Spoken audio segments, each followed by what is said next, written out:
Fluffy. Fluffy. Come here. Fluffy. Okay, good girl. Face in your face.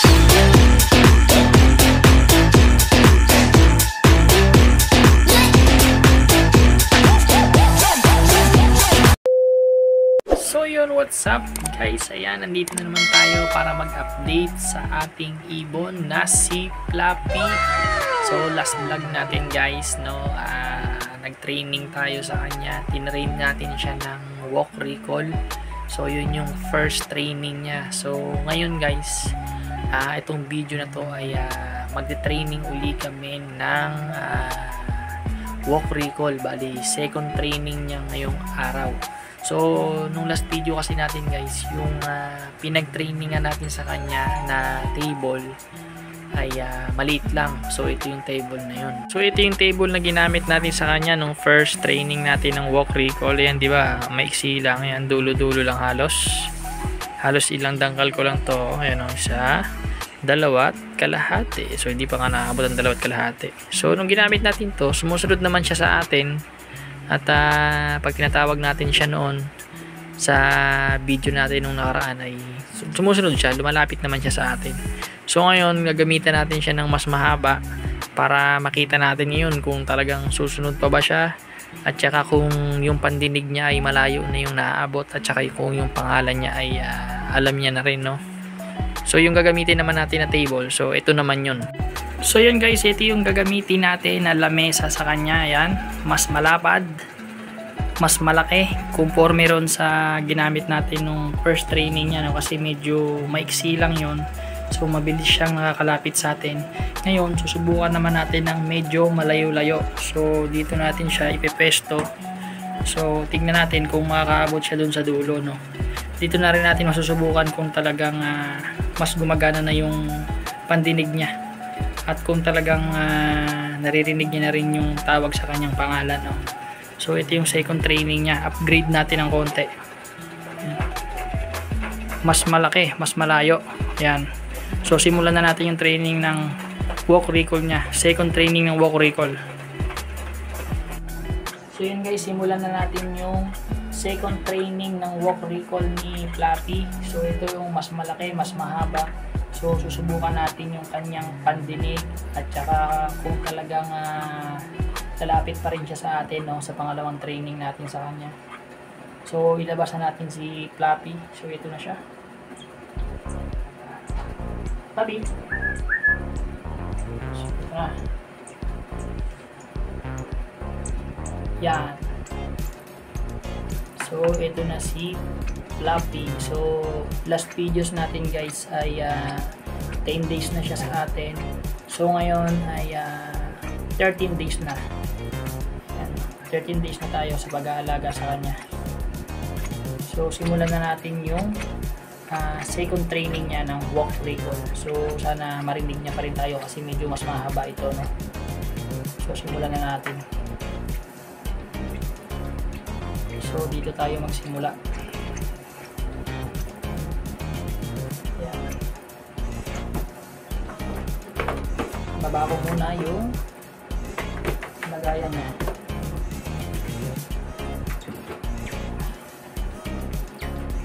Ayan, medyo nangangamba rin ako kasi syempre yung kabila na to, sa kabila na to ay yan, kung makikita nyo, di ba? Lamesa lang, so walang harang yung gilid. So aalayan pa rin natin siya, baka mamaya wala kasing malaglag siya sa gilid, no? So yan, simulan na natin. So naka-prepare na yung pagkain niya.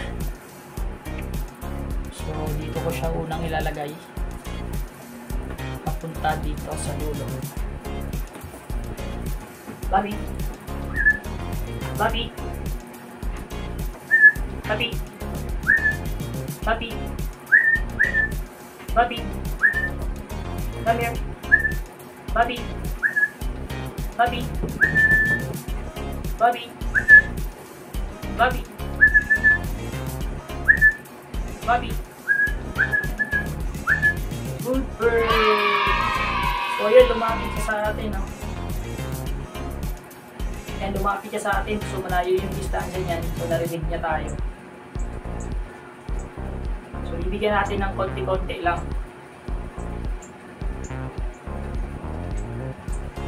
Yan. So, dito ako, lilipat ako dyan sa inyo. Gawin.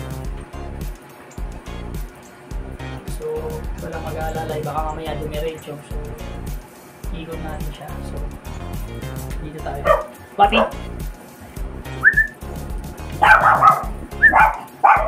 Papi! Papi! Papi! Come here! Papi! Good bird! So, yun ang galing. So, ayan, sa pangalawang pagkakataon, no, lumapit siya sa atin. So, talagang naririnig niya na yung kanyang pangalan at bukod doon ay yung kanyang pandinig ay malakas na talaga. So, bigyan natin uli ng konti. So, magdadagdag ako ng siguro ng extra na basahan na pangsapin natin. Gawa ng, ayun, medyo nadudulas siya napapansin ko. So, igigitna ko muna siya. Dagdagan natin ng basahan sa gawiron para hindi siya nadudulas. Kasi nga naman, madulas din kasi yung lamesa, no? So, dadagdag tayo ng basahan. Hop. Huwag kang gagalaw dyan. Nalaglag ka.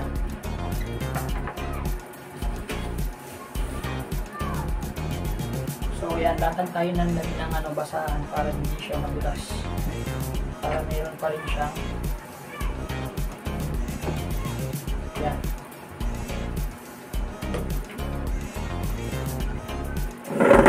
So, yan. Tatawagin natin siya ulit. Nandiyan siya sa inyo gawin, no? Labi! Labi! Ayan, lumalapit na siya. Labi!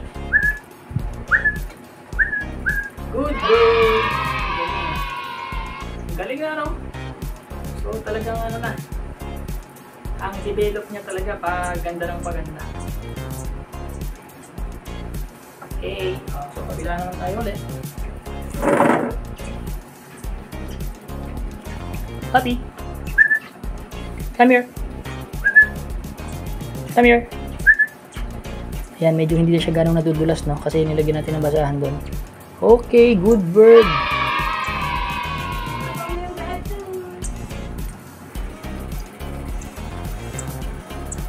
Very good si Fluffy, good bird.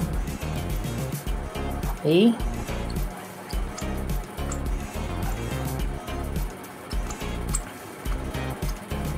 So, ubusin lang natin itong pagkain na to at pagkatapos nito, pagpapahingay na rin natin siya.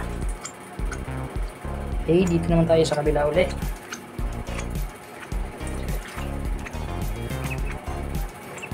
Fluffy! Come here! Fluffy! Fluffy!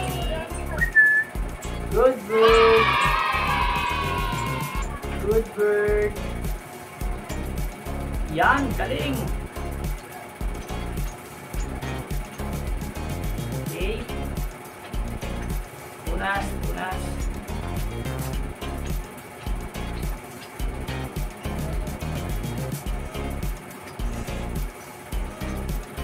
Okay, lipat naman tayo ulit sa kabilang dulo. Tabi!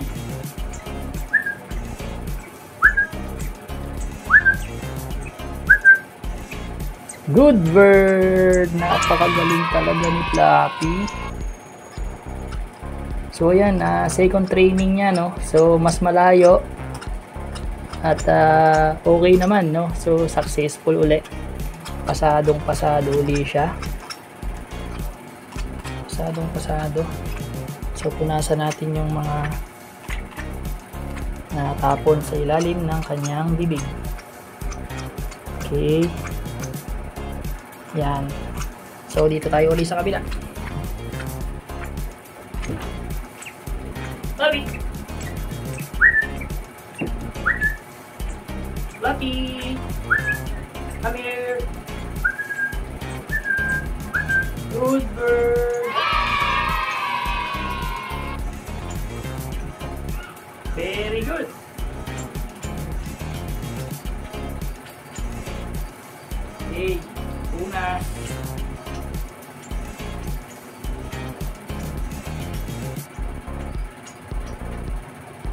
Okay, konti-konti lang. Okay, tayo. Yan, kaya konti-konti lang yung binibigay natin sa kanya dahil baka mabilis siyang mabusog, no? At hindi na siya sumunod pag tinawag natin. Flappy! Come here! Flappy, come here! Good bird! So, ayan. Napakagaling niya na, no? So, hindi pa siya nakakalipad. Bali, kulang pa nga yung mga balahibo niya. At least ngayon, unti-unti nang nade-develop yung walk recall niya. Yung pagtawag natin sa kanya, lumalapit na siya. Para at least, pagka time naman na sanay na siyang lumipad, tuturuan natin siya ng kung tawagin daw ay ascending. Yun naman yung paglipad galing sa baba pataas. At saka paglipad ng galing sa mataas pababa. Ascending at saka descending. So yan ay nakikita natin, napapanood din natin sa YouTube. So dun tayo kumukuha ng idea kung ano yung mga pwede nating i-train sa kanya bago siya umabot sa pre-flight.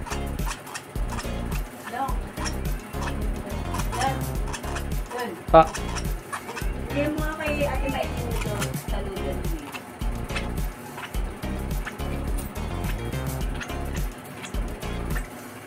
Ayaw na. Gusto pa. Yan. So, try natin sa kabila uli. Ang susunod. Habi!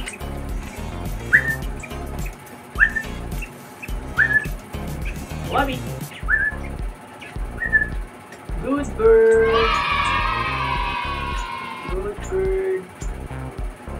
Very good! Okay. Last. So, itong pagkain niya ay konti na lang. So, last na to guys. Last call na natin. Flappy! Come here! Ayun na, last na to. Flappy! Good bird! So, ayan, paubos na lang natin to.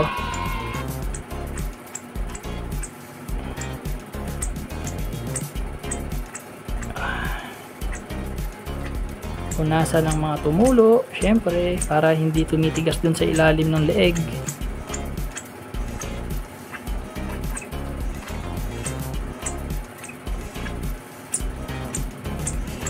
Konti na lang, Flappy. Very good. Si Flappy. Ang galing.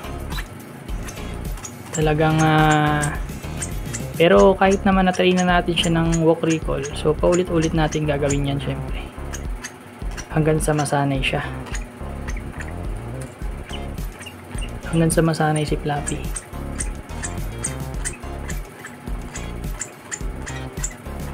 Okay, so wala na. Yan. Dun sa pagkain natin sa kanya, halos 6cc na nga yan eh. So, kinokontrol ko lang din kasi ayoko rin naman na makamabunsol siya, no? Baka mabunsol, so pupunasan natin. Punas. Wait lang.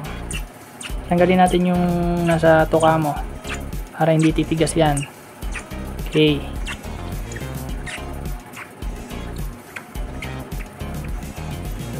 So yun, successful yung ating pag second train sa kanya ng walk recall. Kita nyo naman yung lamesa, mas malayo. Yan, lumapit na siya sa atin, pumatong siya sa ating palad. So mas malayo yung distansya, so sumunod naman siya sa atin, no? Sumunod siya sa tawag natin. So ito na siya, si Flappy. Pang 13 days ko na po ngayon. Ayan. So yan, abang tayo ulit guys sa kanyang susunod na mga update na kung ano yung magbabago sa kanyang itsura. So mag-update ulit tayo sa kanya. So para sa kanyang video ay yan na muna guys, no. So successful yung second training niya ng walk recall sa malayong sa malayong distansya. So ayan. Thank you for watching guys, and God bless. Salamat sa pagsama nyo sa panonood ng video ni Flappy, sa mga updates niya. Ayan. Thank you for watching. Bye bye.